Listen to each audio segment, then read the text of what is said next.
Thanks for coming to j&ntravels podcast with your host, John and Nancy. Hi. We will discuss everything travel, including cruising, Disney World, other general travel, snowbirding tips, trivia, and other fun things. Thanks for joining us. Each podcast contains 2 segments with travel information. We also have Nancy's Trivia, travel fun facts, and snowbird tips. We have been getting some questions emailed to us and will answer one question on each podcast. If interested in sending us a question or making up a comment, email us at j&ntravels@yahoo.com. Please check out our J&N Travels Facebook page, J&N Travels merchandise store, our J&N Travels YouTube channel, and visit our podcasts on YouTube, Spotify, Google, Amazon, and Apple. Our information for everything is listed below. We like to start off each podcast with Nancy's Trivia. Nancy, that's me, will give you the trivia questions now, and she will give you the answers towards the end of our podcast. Nancy, we like to start off our podcast with you giving people 3 travel trivia questions, which you'll follow at the end of the podcast with the answers. So what are your 3 questions today, Nance? Well, the first one is traveling in what direction makes jet lag worse? Interesting, because we're in the East Coast. Yes, we're in the East. I've never flown to the West Coast. So traveling in what direction makes jet lag worse? Would it be from west to east or east to west? We'll find a good out. question. Your second question? What is the name of the audio animatronic singer organist who performs daily at Cosmic Ray's Starlight Cafe? I think that's in the Magic Kingdom in Disney World, if I'm not mistaken, that cafe. So what is the name of the audio animatronic singer organist who performs daily at Cosmic Ray's Starlight Cafe? Yeah, okay, that's a and good what's one. number 3? Which cruise line launched the world's first roller coaster on board? Which cruise line launched the world's first roller coaster on board? We almost went on this, so I know this one for Yeah. sure. Okay, and Nancy will give the answers to these trivia questions at the end of this podcast. That's right. Norwegian Viva, the newest Prima class ship. Okay, we like, don't we? Yeah, we love Norwegian. I mean, we've sailed Norwegian the most, and we never had a bad experience. The irony is our last 2. Well, I should take that back. It wasn't really a bad experience, but one of the ships broke down and we had to fly home. I forget what ship that was. Do you remember? Yeah, that was a gem, I think. Okay. Yeah. But it was all done very quickly, and we flew home. It was all great. But yeah. So we really like Norwegian. So this is Norwegian. I guess it's probably their newest ship. All right. This is called the Norwegian Viva, and it's got 20 decks, and it holds 3,215 cruises. Now Norwegian is trying. It holds what? 3,215 cruisers. Now Norwegian's trying to get away from supposedly stuffing all these people in, because a ship this size could hold more. If you look at other cruise lines, gross tonnage of this ship is 142,500, and usually they can stick a few more people on it, but they're trying to have more open areas. I think that's a good idea. I like the fact that, because wasn't it the breakaway that could hold 4,000 to 5,000 people? Yeah, I think it was. And they had problems with even people going from one side to the other side. That's too many. We're going on a ship in October that it's supposed to have issues by the way it was designed, going from across from one deck to the next step, which is Venezia. So it's going to be interesting to see how that pans out. Yeah. The inaugural season for the Viva is on August 10th, 2023. That's her maiden voyage. And that will head out of Europe. And that's going to be turned into a repositioning cruise to the USA. What they're going to do is their home port is going to be in San Juan. And they're going to do sailings in the Caribbean. Now, you sailed out of San Juan once. Yes, I sailed out of San Juan. I loved it. I got to visit Old Town and the fort. I didn't get to go to the rainforest, which I was disappointed, but I'd like to go back to San Juan. And we were supposed to go on one of our cruises, but for some reason we couldn't get there. I don't remember the reason. Is that a good port in San Juan? Yes. Is that in the old section? I don't remember. I don't know. Because I know a lot of the ships stop in the old section. I don't remember. It was almost 50 years ago, so I don't remember that. I remember the Old Town, walking around. I remember the fort, but I don't recall where the port was. All right, now some of the areas on this new ship is the Ocean Boulevard, which features 2 large infinity pools. The Ocean Walk, which is a glass bottom bridge. What was the ship we went on that you walked over? It wasn't a bridge, but they had a big part of the flooring that just was glass, and you looked down into the ocean. It's Silver Spray. Which ship that was? I can't remember if that was. Yeah, I don't know if that was Bliss or the Escape or what that was. I can't remember. You were kind of timid to stand in the middle of it. I think that was the Escape. Yeah, I know exactly what you're talking about. I was very timid to stand in front of it. Yeah, or maybe. No, our son was with us on that cruise, so it had to have been the Bliss. It was the Bliss, because I remember Johnny doing it and you doing it, me being kind of, that was the Bliss. And it doesn't seem like much. In this case, it wasn't a bridge; it was one panel. Yeah, but it was kind of cool when you stand there and you can see the ocean right below you. Yeah, that was definitely the Bliss. Yes.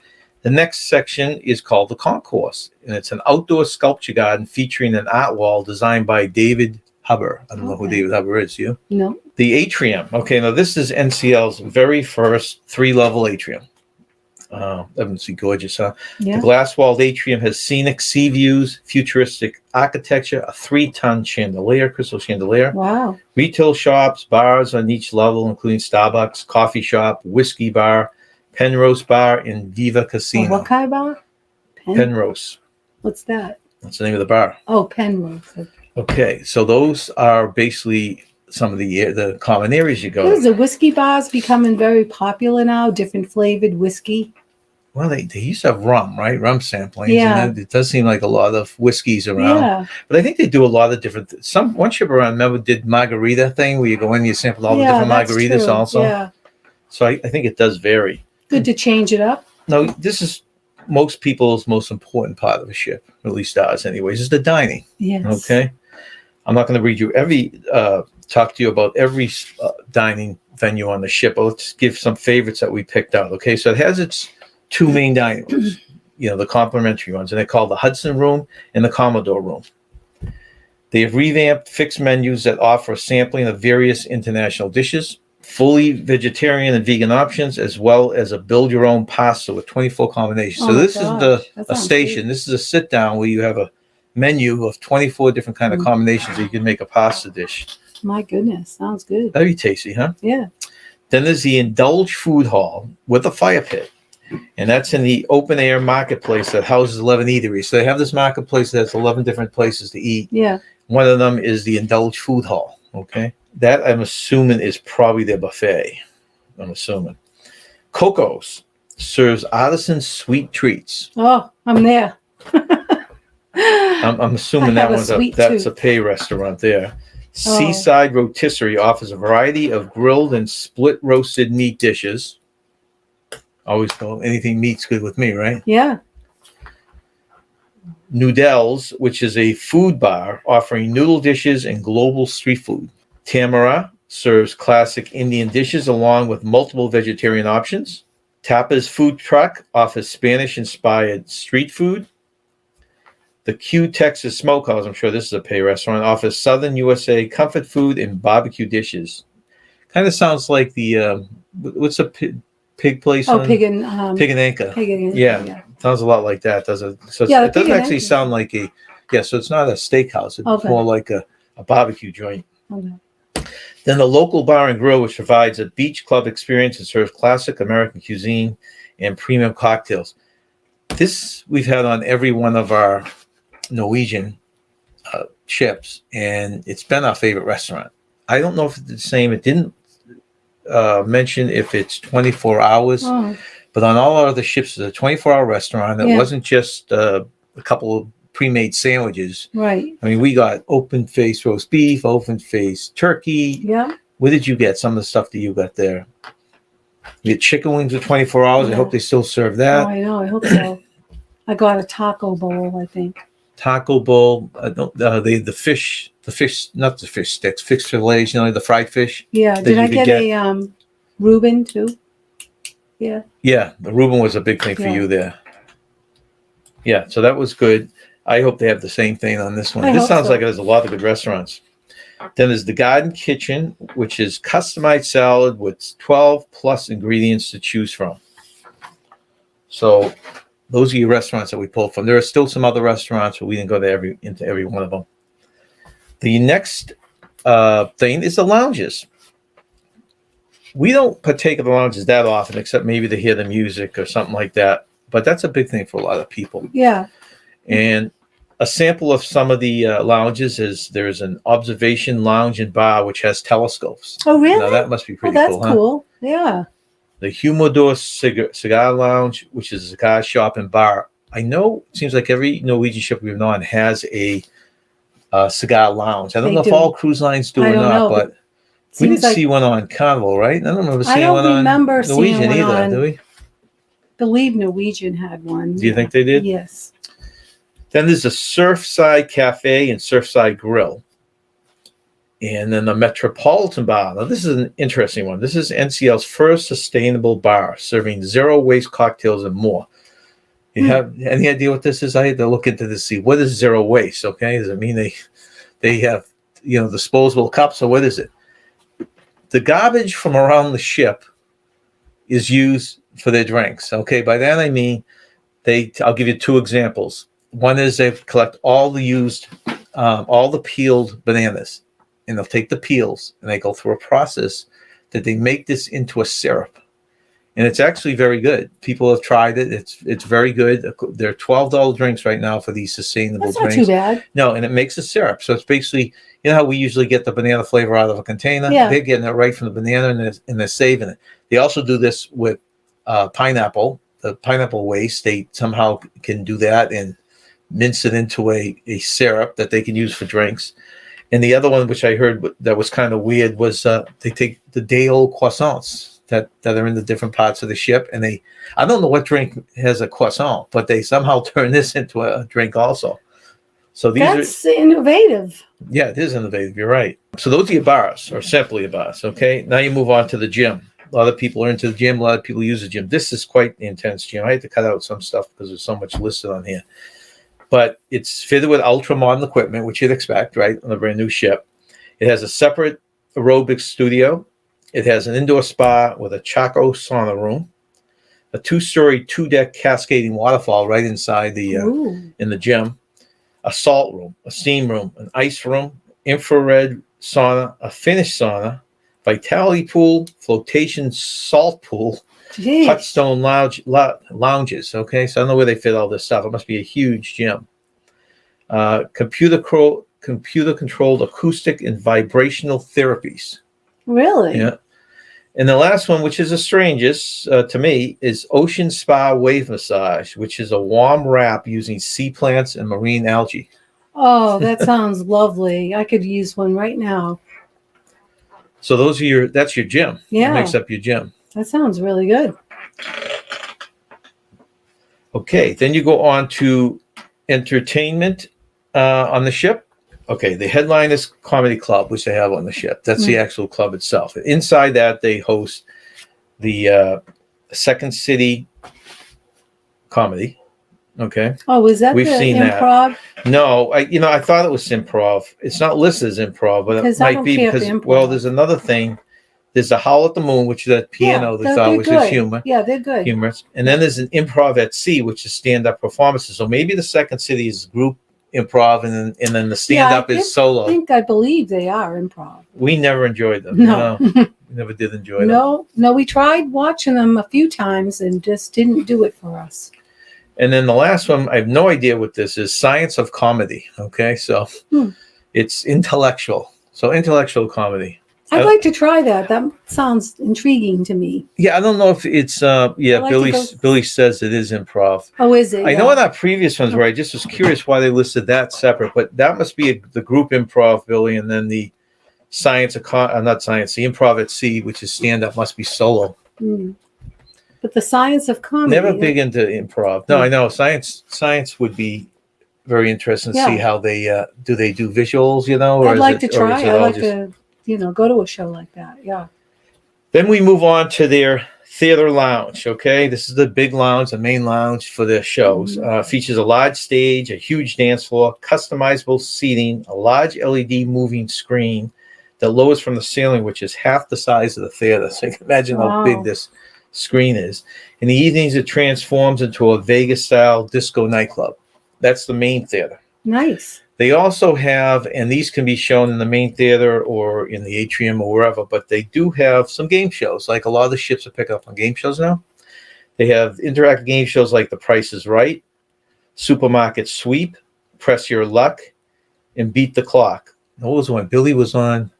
He was on Deal or No Deal. Right, and that started on NCL, so I'm surprised they don't offer I that one love again. Deal or No Deal. I really do. I've seen Press Your Luck before. I'm not. Oh, you have seen that? Yeah, I never heard of that. I've seen it on TV, but The Price is Right. Everybody knows that. That's been around forever. Featured live performances on this. Okay, this I've always liked Donna Summer, and they have a the Donna Summer musical themed on a Donna Summer concert that has it's a 75-minute show that features 20 plus of her hits. Did you ever like Donna Summer? Yeah, I like all music. I'm not. Yeah, I just like the beat on her. Yeah, I like all music. It's just you know. She's not one of your favorites. No, she isn't. But. And then they also have, and I don't know how they possibly could do this, but they have a Beetlejuice the musical. Oh, really? It's a Broadway show which performed and based on the Beetlejuice movie. Yeah. It'd be interesting, I guess. All the ghouls and maybe. I thought we saw something with Beetlejuice in Universal. No, it is, but it was a concert, like the concert up there, right? And I like that. And that's a good point. This says a Broadway show. It doesn't say a play or anything, so it could be the same type of thing. So I don't know. That'd be interesting to see how they turn that into a show. I think he's a cool character. I like the Beetlejuice character very much. They're actually coming out with a sequel to that. Oh, I want to see it then. I like it. Two more things: activities in the aqua park. So the activities, Nance, the Viva Speedway, the fleet's largest Speedway. Exactly. The fleet's largest racetrack is 3 decks. Now we've been on the one on the Bliss. The Bliss. And the other, and those, there's a couple that have them, and they're only 2 decks. This is 3 decks high. We don't love it because for the few times you're going to use it, it takes up a ton of deck space. So we didn't love the choice of putting it up there, but I'm sure people love that. Yeah. Then this is a thing called the Rush. It's a 2-tube dueling dry slide. What? Yeah. Then so remember how I went on the Abyss? The Abyss. It was a dry slide. So it's a dry slide, but this is 2 tubes, so two people can go. And you go down the dry slide. That's new. We used to water slides like that. And then there's a drop, which is the world's first free fall drive slide. They have their slides go right down the. Oh, geez. That's so you have the double. There's a 2 suit. They have the 2 tubes that go down there, and it's on the outside of the ship, whereas the one we went on was on the inside of the ship. You remember that? Well, I didn't go on it. You did. Oh, you watched, though. I watched. I get credit for watching. You do get credit for watching. Galaxy Pavilion. The Galaxy Pavilion is an indoor complex for virtual world and multiplayer gaming, equipped with interactive video walls and virtual reality technology. The Viva has 14 total attractions, including 4 simulators and 2 escape rooms. We tried an escape room once. Maybe we should try another one. That was on the Escape. Yeah. NCL Escape. Yeah. The next one is Top Golf. Now, I remember Danny did this with his kids. Yeah. With his boys. And they have one on the ship now. Oh, but nice. It's virtual. It's the fleet's first golfing venue fitted with Top Golf's virtual golf courses powered by the same simulation technology used by PGA Tour professionals. Oh, cool. So I'm guessing you don't hit real golf balls unless you hit them into a screen. You could always do that. I remember those old screens. Yeah. So it feels like a golf, and they give you different greens, different driving ranges, all sorts of stuff like that. I'd like to do that. I'd like to try that. They also have a electronic dot one that you play dots, but it's all electronic. Oh, that sounds awesome. And then this Tee Time, which is a 9-hole mini golf course. So that's that's a visual, golf. But that's not it's funny because they usually have a miniature golf course on the ship. So this is a virtual one inside. Oh, okay. Well, I'm hoping they have both. I hope they have both, right? Because I really like mini golf. And then the last one, which is the Aqua Park, is the on the ship. The Aqua Park has 2 swimming pools. It has 5 multi-level slides, 4 jacuzzis, 2 infinity pools, and hot tubs. And then there's a Viva Beach Club, which is adults only relaxation area. The solarium was on Royal Caribbean, and then I'm trying to think if Norwegian had that area that at night everyone could go in, but remember it was closed off for. I forget what that was called. What the name of it is. I remember that. It was Gosh, I remember going in there, but I can't remember the name. And then the area, of course, on the Carnival ship. So I think that's one of the best things. I didn't think we even used the area, but I found that was one of the more enjoyable areas. You can go there and just have a little bit of quiet time, I guess is the best way to look at it. And we don't really go during the noisy time of the year either, you know? Go off season. We really like sailing a lot and cruising. Yes, we do. So Nancy pulled out 10 fun facts today on Carnival Cruise Line, one of the more popular cruise lines out there. Yes, the first Carnival cruise ship launched in 1972. The founder of the company is Ted Arison. He's an entrepreneur who made the decision to purchase a transatlantic ocean liner and convert it into a dream cruise ship. His goal was to make it possible for anyone to be able to afford taking a cruise vacation. That's good because, only the rich could take a cruise previously. Yeah, I remember when we started out. You're right. Yeah. It was you have to be making megabucks to take a cruise. So when Carnival Cruise Lines first started their business, they weren't exactly off to a smooth start. The Mardi Gras was their first ship, and it was on its inaugural cruise. It was just outside of Miami, Florida, when it ran aground on a sandbar. The ship was on its way to Puerto Rico when the incident took place. Interesting. It was obvious that the Carnival Cruise Lines had become a profitable business when they began the building of their first custom-built ship. Carnival's first custom-built ship was the Tropicale. Did you go on Tropicale? I went on the Festival. You went Festival, and I went on the Holiday. And so was that the Mardi Gras, I guess, and the Tropicale were their first two ships. Mm-hmm. Carnival is the largest company in their niche. The Carnival Cruise Lines have earned the distinction of becoming the largest leisure travel company in the entire world. Wow. They have over 100 ships which are sailing under the Carnival Cruise Line umbrella. Yep, they've grown pretty. The new Vista cruise ships is the first in the industry to feature the longest water tube slide, a working brewery on board, and the first ever IMAX theater on the sea. We actually experienced some of these on our last cruise. Carnival offers Dr. Seuss style dining. You'll probably get a kick out of the green eggs and ham breakfast. This whimsical breakfast theme is offered in honor of the famous children's book writer, and it's kind of a novel experience that offers a touch of nostalgia as adults also remember reading the interesting kids' book written by the master writer. But we've never done that, and we talked about it. Our next cruise is a Carnival, so maybe it's something we'll consider. Yeah. Carnival Cruise Line has many firsts within their operations. They were the first cruise line company to run a commercial advertising their services on a network television station. The commercials featured television personality Kathy Lee Gifford as a celebrity endorser of Carnival Cruises and their 1984 television ad campaign. They've also advertised in a variety of magazines. I remember a lot of these advertisements. Yeah. Carnival was also the first to build a ship that weighs more than 100,000 gross tons. This is one big cruise ship, and Carnival owns the bragging rights to the cruise ship that was originally named Carnival Destiny. The name was later changed to Carnival Sunshine. Okay. Carnival had a failed shipbuilding project. Carnival Cruise Lines decided in 2004 that they were going to build what would have become the largest cruise ship in the world, even trumping their Carnival Destiny Sunshine at 100,000 tons. The name of the concept was simply titled the Pinnacle Project.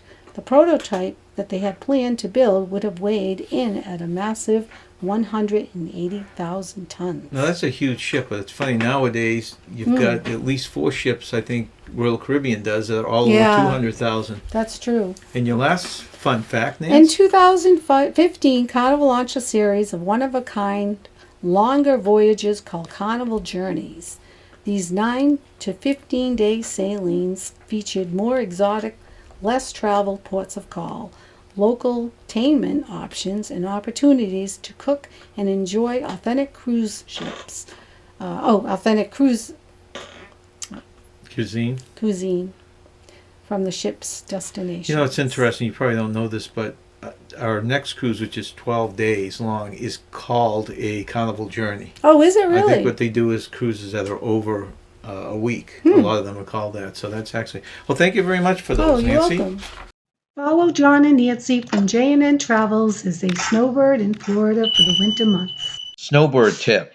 Looking for a place that has food, drink, and live entertainment? Check out the local Bahama Breeze. All the Bahama Breeze locations feature reggae, Caribbean, or contemporary tunes, and every Bahama Breeze has a live music lineup that keeps you in the island state of mind and moving to an easy beat. There are also drink and appetizer specials.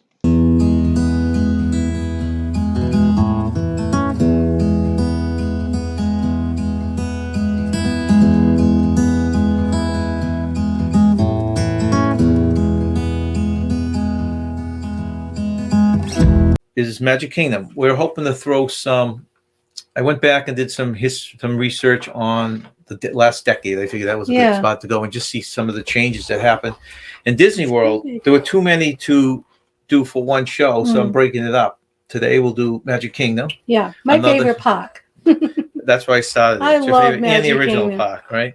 I just love the castle. I mean, it makes me happy. The whole place makes me happy. I love Magic Kingdom. Okay, so this is 2023. By 2013, the biggest expansion to Magic Kingdom ever was completed. The new Fantasyland was added to Magic Kingdom. The expansion added 26 acres to Fantasyland. I remember when they started doing that. They doubled the size of Fantasyland. You remember that? Yeah. These are some of the additions and changes that have happened to the Magic Kingdom in the last 10 years. Journey of the Little Mermaid was added. That's a classic dark ride with Ariel's Adventure. Now, we tried that for the first time 2 years ago, right? Yeah, we did. It's a cute little ride. It is. I like it. If you drive through and they have the different animatronics and different scenes from I'm music. glad that was added on because I think that's a great ride. Mine's Epcot. Yeah, his is Epcot, but I love that Magic Kingdom. In fact, the biggest rumor right now, it's been a rumor for about 15 years or more, but it actually has a little bit of leg right now, is that they're going to add a fifth park. So that's like kind of the big rumor right now. The other ride, which we have never ridden, is the Seven Dwarfs Mine Train. Yeah, we didn't get to ride that. I was a little disappointed we didn't get to ride that. It's a gentle, exciting, kind of a family coaster themed. Yeah, I would have liked that for ride. Snow White. But we're just going to have to go back and make sure we get that ride in. Like we continually say, we're hoping that by working for Disney, we'll be able to do some of this stuff and get it off our little Disney bucket list. Captain Commodore says, I like the the Dwarf Mine Train. I like Thunder Mountain Railroad better. Yeah, the only thing with the Thunder Mountain, I like it. Nancy has trouble because it's so rickety. Yeah, it bothers my neck and back, but I go on it anyways. But yeah, it does. That's the only ride that really bothers my neck and back. Even Space Mountain I can do without any issues, but Thunder Mountain. Yeah, Space Mountain is relatively smooth. Yeah, but that Thunder Mountain, it just. Other things that have happened in the last decade at Magic Kingdom, the expansion has a new meet and greet area for Ariel, Rapunzel's Tower, themed bathrooms, and a Princess Fairy Tale Hall for meeting princesses. Well, I'm a big princess fan. I want to meet all the princesses. If I met Tiana, well, I didn't actually stand right beside her, but I saw her at the Port Orleans on Mardi Gras. Blaine likes the Space Mountain too. Yeah, it's fun. We waited 70 minutes, but we went on it. And it was worth it. I've heard about this, Enchanted Tales with Belle. Don't know what it is. I imagine it's Belle reading stories to the kids, right? I'm guessing. Or adults. I'll have her read a story. I was just thinking I could stick you there and then go off and do some I'll things do it. and let her entertain you. Yeah. A replica of Belle's Castle is also added with a themed restaurant entitled Be Our Guest. That's the one after Beauty and the Beast. And on our last show, we were doing desserts. Remember in that gray dessert, that interesting gray thing? The gray matter. The gray thing. I think it's called the gray thing, but I thought it was called a gray matter. That's where that. I think that's the only place that one was served. Can't have enough gray matter. No, that's a fancy restaurant. They also, to go keep the theme alive, they wrote Gaston's Tavern is also included as a casual quick service style restaurant for drinks and treats. Well, Blaine actually had the gray thing. It's delicious. Don't believe us. That's the dishes. Oh, it's not called gray matter? What did he say? He said, don't believe us. That's the dishes. Oh. But he's had it. He's had it. Look good. I'm sure I'd like it. In 2013, so this is 10 years old now, the Magic Bands and the My Disney Experience. So we use the My Disney Experience. That's the app on the phone. Yeah. Unfortunately, hated having to have my phone when we went to Disney World last year, but Well, it our seems like daughter you had to had have it. it. It No, was- we all had phones up because we had to communicate. Oh, well, that's true. Okay, yeah, you're right. So those two started in 2013. Yeah. In 2020, Disney reopened Magic Kingdom with months of being shut down, and you know why? Because of the pandemic. So Yeah. that was like huge news. The new protocols to keep park goers safe were set in place, including mandatory temperature checks, reservations required for entry, reduced capacity, and face equipment. Now, most of that's gone away. They still have requirements, Yeah. but I heard they're starting to try and get away with some of those, the reservations, I should say, not the requirements. Boy, didn't it seem like ages ago when all that stuff was in place? Did. Mm. 2021, the all-new after-hours event called Disney After Hours Boo Bash kicked off. Boo Okay, so Bash. they brought that thing back. So they started having that nighttime entertainment. Yeah. Also in 2021, they announced the retirement of the Fast Pass. Yeah. This is one of the saddest things. Boy, we lived in our years with that Fast Pass, Yeah. and now everything's, like Blaine says, everything's nickel and dime, I charged know. for everything. Yeah, the Fast Pass was fun. Yeah, they nickel and dime, that's for sure. People still go. They'll always go, no matter what. So 2021, they retired Fast Pass Plus, Disney Max Pass, which I never heard of that one. What is it? Services, Disney Max Pass. Oh, I don't know. Services in exchange for an upcoming Lightning Lane. All it is. Entrances at attractions. I wonder, how many of you have bought the new Genie Plus, is it? that was called Genie Plus? We have to pay for the Fast Passes. Yeah. This was a huge change. I was wondering when this would eventually happen. You knew, because of the markup, this was somehow going to come to the Magic Kingdom. Is a few years ago, they finally changed the policy of no alcohol. Yeah. So now there's alcohol at the Magic Kingdom. Yeah, I mean, come on. It started. We're on vacation. Alcohol's a must. Well, it started when Be Our Guest restaurant opened. They served it there only. Yeah. And slowly but surely now it's at every Magic Kingdom restaurant, sit-down restaurant. Well, they're making more money by serving alcohol. Okay, this happened very recently. I'm glad we got to ride on this at least one last time. Splash Mountain closed. Yeah, and that will reopen, I don't know, maybe next year, rethemed. Yeah, I think I'm going to like the rethemed. I saw the movie Princess and the Frog, right? It was called Princess and the Frog with Tiana. Yeah. I did see that, and I thought it was cute. And so I think the retheming would be to my liking. And then, so that's going to be reopened. I'm not sure the date, but it's in the future, near future. And they also have the Tron Life Cycle.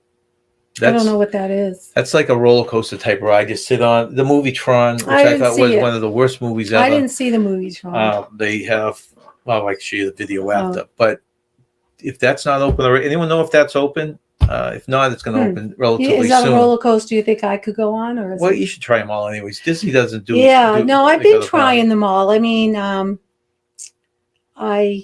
yeah, according to Blaine, it is open. Oh, it is. Because he said he was going to go on it till it said 3-hour wait. So it must be that's relatively ridiculous. new.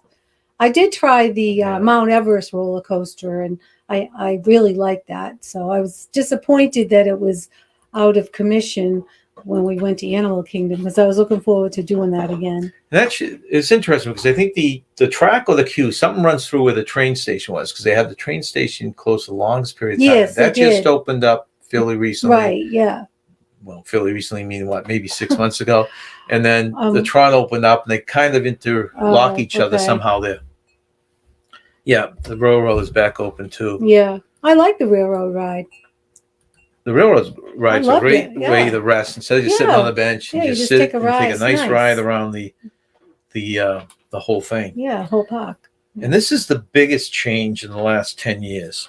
If anyone could throw out any other changes if in the last 10 years at Magic Kingdom that I missed, throw them into the chat. But this is the biggest one. In 2008, a family of 4 cost $276 for a one-day single park ticket. I know. Okay. Let's go back to 2008. A decade later, 4 tickets cost $422. If you visit during peak season, okay, tickets for a family of 4 to visit one park for one day will cost more than $500. Because when we first went, it used to be great. We would buy the Max Pack, which I think was 10 days at that time. Mm-hmm. They were good for park hopping. Oh, yeah. They were good for any time you want it. So we buy the 10. We do maybe them. 4. Maybe we do 4 the parks once each. Because we were going to Disney every other year. Every other year we would take the leftover 6 home. Yeah, I remember Even that. if the prices went up 2 years later, you could use those same things. So it would be good for basically 3 years. Yeah, it was excellent. And sometimes we'd get bonus ones. I remember once they closed the parks early because of a hurricane, they gave everyone a free that day was at the parks. Hurricane Charlie. We were down there for Hurricane Charlie. They had to close the parks for that. So, like I said, you could keep them forever. Yeah. They were park hoppers, so you could bounce around. Yeah. Nowadays, you have they even have made it worse with, depending on what day you go, the price is higher. And the parks were all the same price. And you have to make reservations. Right. Before you didn't. Right, but that's something that was for the pandemic. That might go away. Oh, okay. But you buy a ticket. A Sunday might be this date, June 5th, might be more expensive than October 7th. Like the parks are different prices too. Magic Kingdom on a particular day might be more expensive than the studio. So now going back to parking, so has parking gone up? I mean, I know it's 25, but was it gone up? Yeah, I mean 25 is high. I remember when we started, it was 10, then 15, 10, then 18, and 20. Okay, I don't remember what it was, but now it's 25. Okay, I know it's 25 now. I didn't even remember what it was in the past. So as we keep repeating, our way around it is hopefully work for Disney, get a free pass for a year. I hope so. And do Disney to death. That's what I hope. Didn't come to fruition last year, but I hope this year it will. That's right. Blaine says they have a seat out front to wonder how tight the ride is. Okay. They have what? They have those seats, each test drive. Oh, yeah. So see how tight see if you fit in, if it's too tight. Yeah. Like that. Expensive cheese. Yeah, you're right. I think the cheese used to be more expensive, though. Now oh, is that why things are going up? All right. Well, that is the end of our show. But yeah, Blaine, I agree with you. He said he always wanted the DVC ownership, but now it's kind of pricey. Yeah. That's pricey. And then you're kind of locked in there. I know they do have other places, but you're basically locked in the Disney property for the whole time. Yep. So, which hinders, I guess, your ability if you want to cruise and stuff money-wise. Right. So, Nancy, it's that time in the podcast where you give the answer to your travel trivia questions. So, if you read the answers, the question, then the answer. So, traveling in which direction makes jet lag worse? Do you have a guess? I'm trying to figure that out. I would imagine it would be, I got a 50-50 shot. It's either east to west or west to east. I would almost think it would be east to west because the time goes backwards. But what is the correct answer? It's west to east. West to east. Yeah. Okay. That doesn't have to think of that. It doesn't make sense to me. What's number 2? What is the name of the audio animatronic singer organist who performs daily at Cosmic Rays Starlight Cafe? What is the name of the audio animatronic singer organist who performs daily at Cosmic Rays Starlight Cafe? And I can almost picture the face, but I'm not sure. It's the name Sunny in that? Yeah, Sunny Eclipse. Sunny Eclipse, okay, is the name. And your third answer? Which cruise line launched the world's first roller coaster on board? You know that. Which cruise line launched the first roller coaster on board? And they've actually put a second roller coaster on another of their cruise ships. And wow. I would guess that's Carnival, right? Yeah, that's Carnival. So Carnival. Yep. So thank you very much. Interesting trivia today, Nance. Nancy, this is a point in our podcast when we answer a listener question.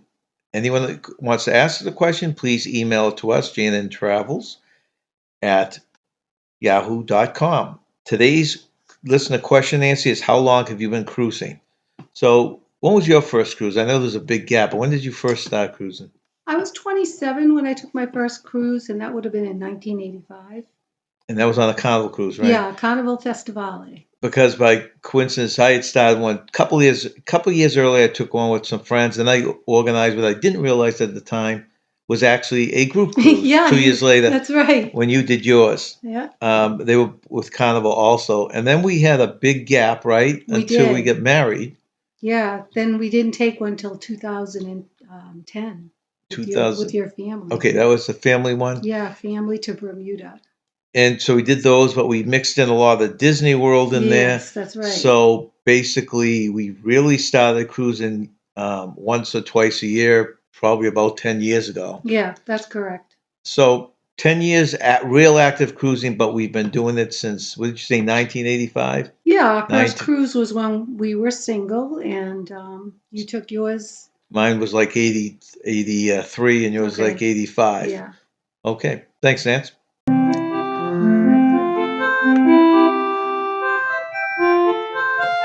Thanks for coming to J&N Travels Podcast.